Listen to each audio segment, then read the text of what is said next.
exécutif avec un président de la République.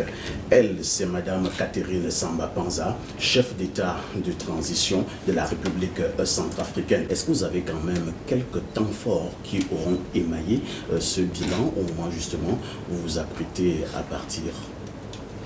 C'est vrai qu'il est difficile au cours d'une interview de faire le bilan de 2 années d'exercice du pouvoir. C'est pour cela d'ailleurs que j'ai demandé aux membres du gouvernement depuis 3 semaines de faire des bilans sectoriels de leur département sur les médias publics pour permettre aux populations, aux médias, à la communauté internationale de connaître quels sont les actes qui ont été posés au cours de cette transition pour remettre la République centrafricaine sur les rails. Quand je suis arrivé à la tête de la RCA, j'ai hérité d'un pays, pas d'un État, encore moins d'une nation. Tout était à reconstruire, avec des poches d'insécurité partout, avec des populations qui vivaient dans des conditions inhumaines dans les camps de déplacés et avec une bonne partie de la population ayant fui les atrocités du pays et qui sont allés dans les pays voisins comme réfugiés.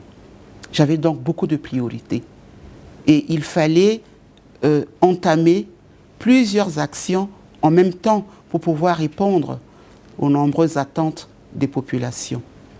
Mais j'ai tout de suite compris que rien ne pouvait se faire sans dialogue, sans concertation, sans sécurisation du pays et sans paix.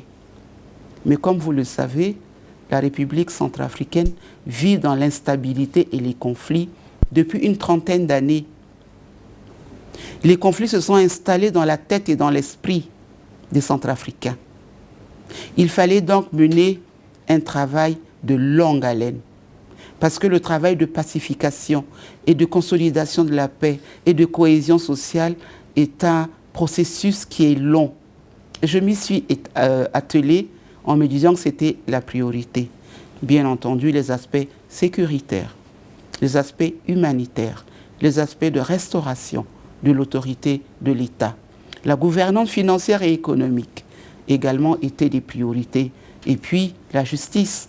Comment voulez-vous faire de la réconciliation si il y a l'impunité dans le pays?